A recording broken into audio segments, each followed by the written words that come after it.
Breakfast with Cobb Colvin. Trickstar Radio. Right then, just got 19 minutes past 9 here. We're live on Trickstar Radio. Noeleen from YMCA Brighton is in the building. Thank you for joining us this morning. How are you doing? I'm good, Jay. Thank you very much. How's the coffee going down? It's going down beautifully. Good Thank stuff. you. I always like to ask how people get on in the mornings, because obviously it's an early morning show, and it's a very warm room as well, which a lot of people don't tend to believe. It certainly is. It's fantastic how warm it is. I like the heat because out there it's pretty cold today. It is pretty chilly, and I think that does actually quite lead us on quite relevantly to what's going on with this next block here. We want to talk about call to action. I want to talk about Not Just a Roof and all of these different projects. So basically, I'm going to kind of pass it over to you to kind of let us know exactly what's going on, because I want it to come from the YMCA itself. So exactly what is going on with Call to Action and Not Just a Roof? Are they separate projects to begin with? No, basically, thank you, Jay, for giving us this opportunity to promote this. It's our Christmas campaign. Basically, we kind of, like, as I was saying earlier on, we have developed over the years, expanded, and our message is that we're not just a roof, in the sense of that we have expanded in our provision, our services, of a wide range of services to our client groups. So basically, obviously, our priority is providing housing, but on top of that, we have seen over the years where people need much more than just housing.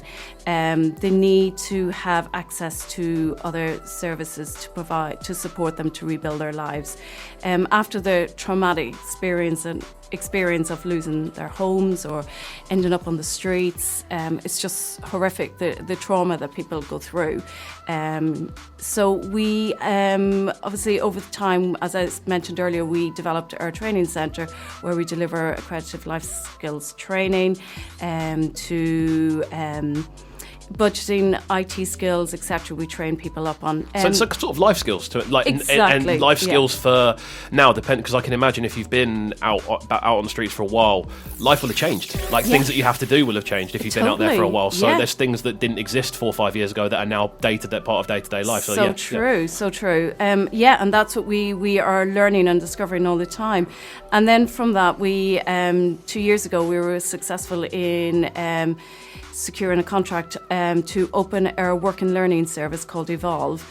And it basically is a service where we have work and learning coaches working with clients from across the city to access, to support them around education, volunteering, vocational training, and to help them access employment. Because we have seen over the years how, you know, from experience of maybe some people having bad experience at school or losing their job, the traumatic experience of that, you need to have a softer approach to people and to help them get back into that idea of working or volunteering again. It's a big adjustment from from losing your home to being on the streets. So we feel like that's a crucial thing to have. On top of that as well, we back in 2015 we developed a counselling service. So it's a self-funding counselling service specifically for people that are homeless. So we have 3 qualified counsellors and another one actually in the process of training. But all of our counsellors have a background history of working with homeless people, so have worked with us in the organisation. So it's a very specifically organised thing. And I think, again, sorry, just to interject a little bit here, I think the fact that this is such a specific service is what makes it so, I'd imagine it is what makes it such an amazing service to have, because it isn't something that's just kind of like, oh, we'll throw you under this same bracket. It's a very specific service to this. And are the counsellors who are working in this, are they like Brighton-based counsellors a lot of the time? They are, yes. So it's a Brighton-based service for Brighton. Yeah, it's a Brighton. We have it called Brighton YMCA's counselling service, and luckily for us, because we have projects spread across the city, we have some central counsellors based in the centre of the city, and then we have some based out at our Portslade service. So it's accessible to all of our clients to be able to reach that service. And with the support of their key workers at the projects, they can access this counselling for free.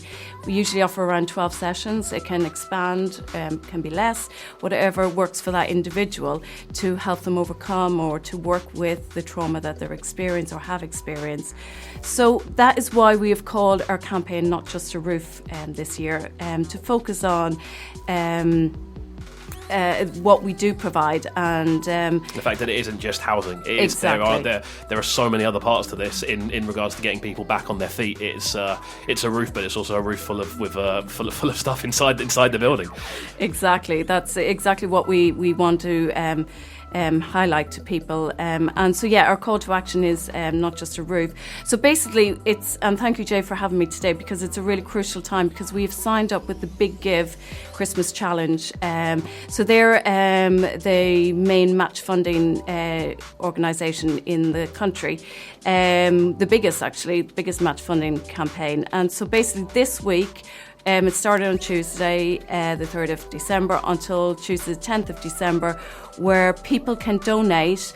And basically it means that the donations that are made are doubled in that week. Wow. So yes, it's so crucial that we get people to donate this week to our campaign. And I can give you the details of how people can donate. Please do. Yes, so basically you just have to go on to the Big Give website, and basically it'll ask what the campaign you're looking for, and you type in Brighton YMCA, and it'll bring you to our page on their website, and you press donate and give whatever amount you'd like to. It means it's doubled for us in this week, so it lasts until the 10th of December, midday on 10th of December. That's amazing. Yes. What if there's ever a time to do it? I'd say it would be now, especially with the current. Obviously, it is getting cold. There's no two ways of denying that. It's getting very, very cold. Very cold out there. And I think it's just a wonderful thing to do. I'd say. Thank you, Jay. Yeah, no, it is. So yes, and if people can't find it, just follow us on our social media platforms, Instagram, Facebook or Twitter, to find out more as to how you can link that, and again our website. I can definitely say as well, it was very easy to find the Brighton YMCA social medias. They did pop up very, very quickly as soon as I put. If you search YMCAB, it's the first result. I don't know if that's just for me. I don't know if that's just for me personally because of my algorithms or whatever. But I found it very easy to find the pages. That is wonderful to hear. Thank you, Jay. Yeah. Cool. So what we're going to do a bit of a case study, I believe, in a minute. But we're going to jump into another tune first because I want to have like a nice solid block to talk about that. Thank you for coming in this morning, because this is stuff that I do feel is very important for us to talk about, and it almost upsets me a bit that it isn't stuff that is talked about on radio as much as it should be. And I think especially in a place like Brighton, where I would like to say we are a pretty forward-thinking place in regards to the way we kind of live our lives. I think the fact that these services exist is something that does need to be spoken about again and again and again. When we're looking at this case study that's going to take place in a second, what are we going to be in for in a second?